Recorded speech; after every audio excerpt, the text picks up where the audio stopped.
Things are never over. We're just getting started. Lofi Poli Sci coming at you. Michael Pickering here, talking our famous question. What's going on in the world today? And it's everyone's favorite day of the week. That's right, it's another Good News Friday. But on this May the 6th, 2022, we're doing a bit of a throwback to an old segment, a new segment, a reimagining/reinventing of. We're doing a country in the spotlight. Thank you and shout out to Mackenzie for the request and idea. And as per that request, we're starting with the Central American country of Panama. So let's deep dive, people, and see what's just been going down in Panama these last 20 years. All our world in numbers like, We'll preface all this by saying we use some of the most up-to-date data when we can, but other times it's 2020 and 2019 because, well, the world kinda went crazy for a couple years and we're still sifting through it all to see just what's what. But let's hit it. We'll start with Panama's GDP for 2000 to 2020. And we've seen their economy grow by 4 times the size it was just 22 years ago. From a GDP of 12.3 billion US dollars to a GDP of 53 billion in 2020. Though that 2020 is a drop from 2019 by around $13 billion. So their economy contracted in size from 2019 to 2020. Thank you, COVID, because that's what that drop is about. And in 2020, they ranked number 87 in the world in GDP, right between Serbia and Slovenia. Now let's look at GDP per capita for the same time period, and it follows the exact same trend, increasing with it all the way up to 2020 with a GDP per capita of $12,500 a year per person, down from 2019 though when it was $15,700 per person per year, but overall up over the past 20 years. Because 20 years ago, or 22 years ago rather, in the year 2000, it was just $4,000 a year per person. Meaning over that 20-year period, we've seen an increase of $8,500 a year per person. Pretty nice. And in the world, they rank number 74 of all the about 200 countries in the world, between Oman and Costa Rica. Now, what about HDI, that Human Development Index? Yes, we do love our HDI in here. Well, in 2019, because it's the most recent HDI data for any country, 2019, they had a 0.815. And remember, HDI goes from 0 to 1. And they had overall, over the past 20 years, they started with a 0.735 in 2000. So they've increased. So, all right. And in 2019, Panama, their life expectancy, average life expectancy, was 78.5 years old. Their average educational attainment, 10.2 years. And their GNI per capita with purchasing power parity, $29,000 a year per person. So the size of their increase in HDI over the past 20 years is less than 1/10 of a point. So not a whole lot.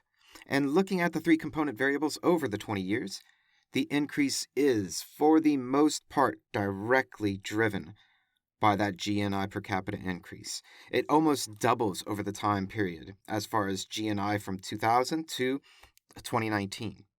Though I will say life expectancy has increased over that 20-year period by 3 years, and average years of schooling has increased by almost 4 years over the past 20 years. So still going up, all right?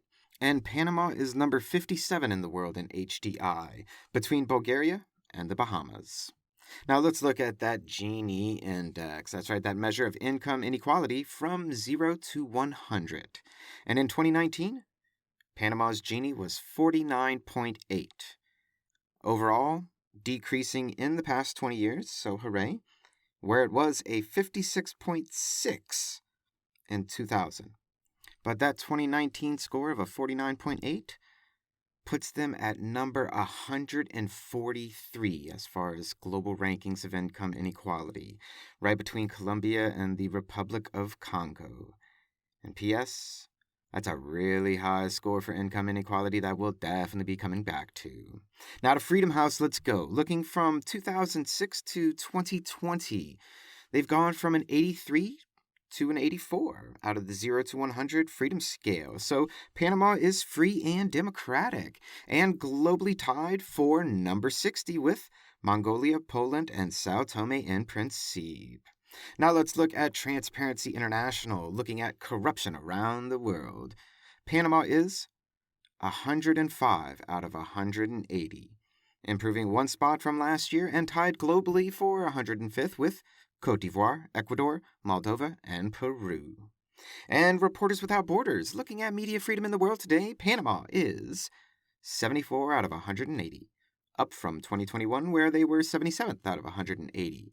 And it puts them at number 74, tied with Senegal and Liberia. That's right. So what does all this mean about Panama these last 20 years, you may be asking?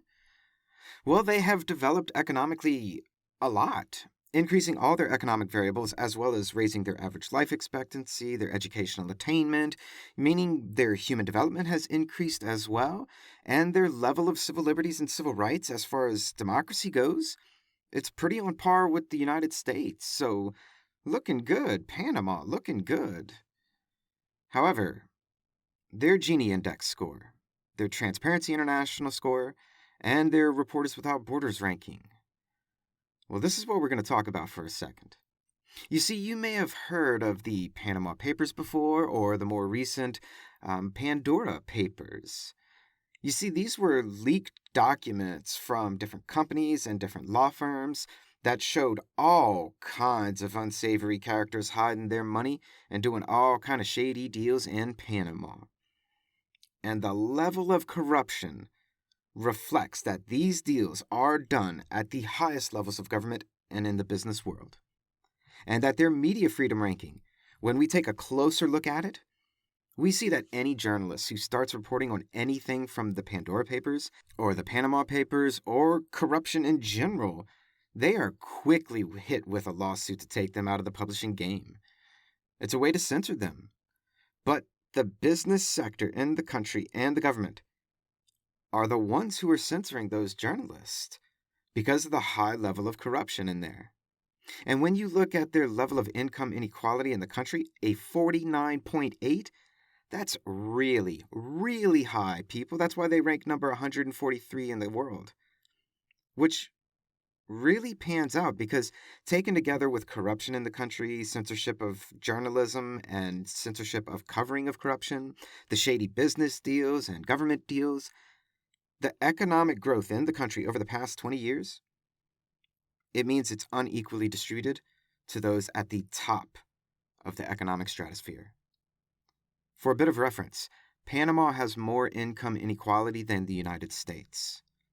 So take from that what you will.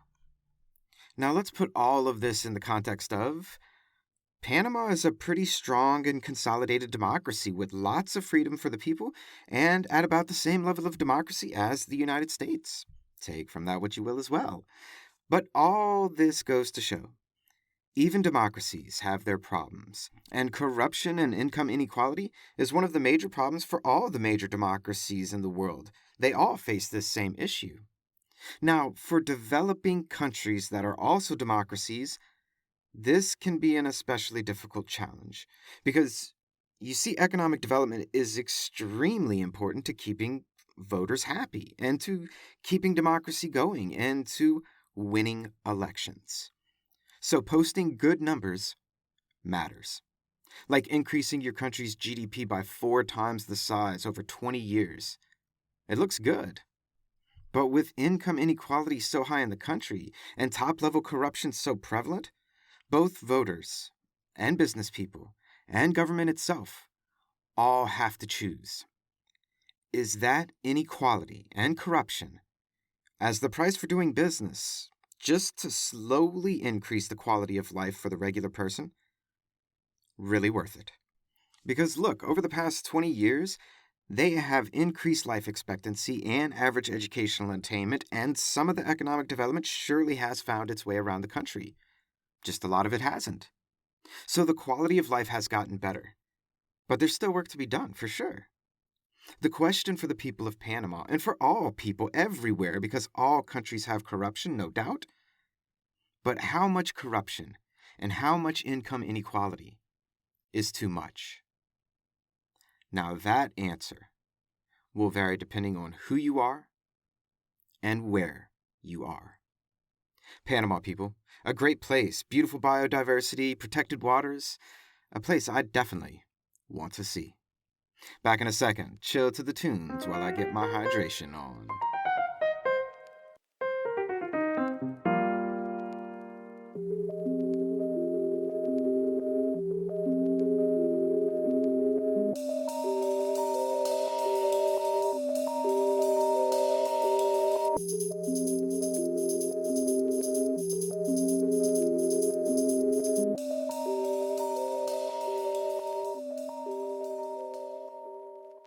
Feel the beat, move me. I love you when you're on your feet now.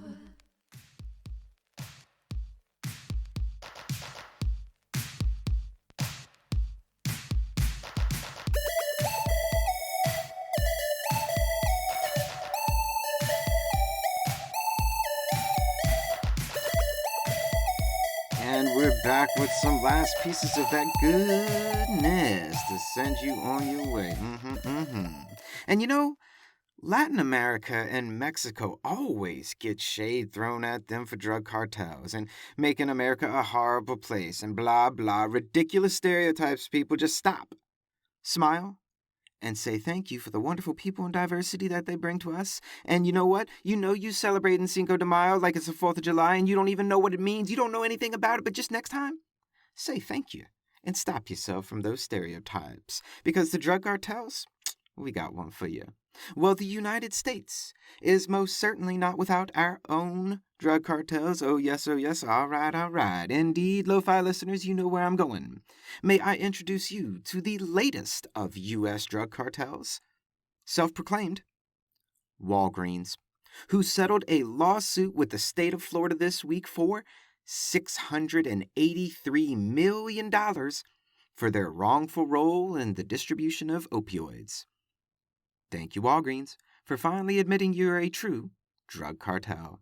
Let's just say it, people. Help the effort. Stop handing out drugs like it's candy, Walgreens, and all you other corporate schmucks out there doing that same thing. And breathe. And in other great news, the U.S. is finally starting to get its head out of its ass. That's right. Starting to process some quotation marks, immigration visas for Cubans again, and in particular for the parents of U.S. citizens. I won't congratulate the U.S. for doing something they should have been doing all along. I'll just say, well, let's keep this goodness going and increase it, people. And it's time for internet news because the internet's always filled with bullshit. But today Google says, hey, we got something for you. You know how people Google you and they find your personal contact information? Well, now you can remove it. And I say, fantastic. Wonderful. But you're not getting congratulations for something you should have done a long time ago. Check yourself, people. Google yourself every so often. See what you find. And who knew there was a such thing as a tree kangaroo? Well, I sure as hell did not, but they are cute as can be. But what's even cuter? Cougar. I should edit that out, but you know what? Cougar, it's going to be the word of the day. What's cuter is a baby tree kangaroo. And the Bronx Zoo just said they had a newborn baby or a newborn joey, because why they call them joeys, I don't know, but that's what they say. A joey is a kangaroo, or a tree joey. I'm not sure. A joey? You tell me. Right in. Help the effort. People save the tree kangaroos. And a shout out to NPR for supplying us with yet another ridiculous headline. Begin quote. Why you should give a damn about beavers.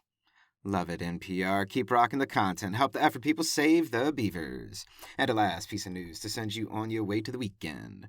A very special and happy birthday to Natalie. A dearest friend of ours here at Lofi Poli Sci. A dearest friend of mine. A contributor to Letters of the Lofi Poli Sci. And my personal editor out there, because yes, I get my stuff edited before I put it out into the world as well.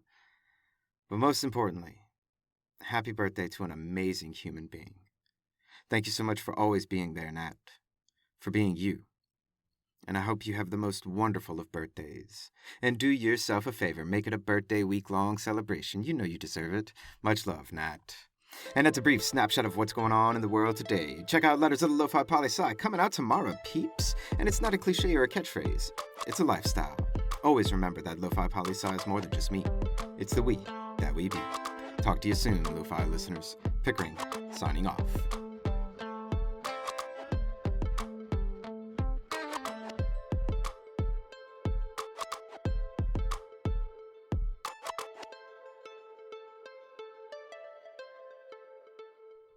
A little behind the scenes for all you listeners that stuck around. Coming soon to all you Lo-Fi listeners taking off for the summer. Special episode just for you is coming your way. Also, they've been cutting grass and weed eating this entire time during the podcast, but I had to do it now. I had to do it. Right in. Did you hear them cutting grass and weed eating outside? Or is my little soundproof closet doing its magic? I'm curious your thoughts. Peace out, people.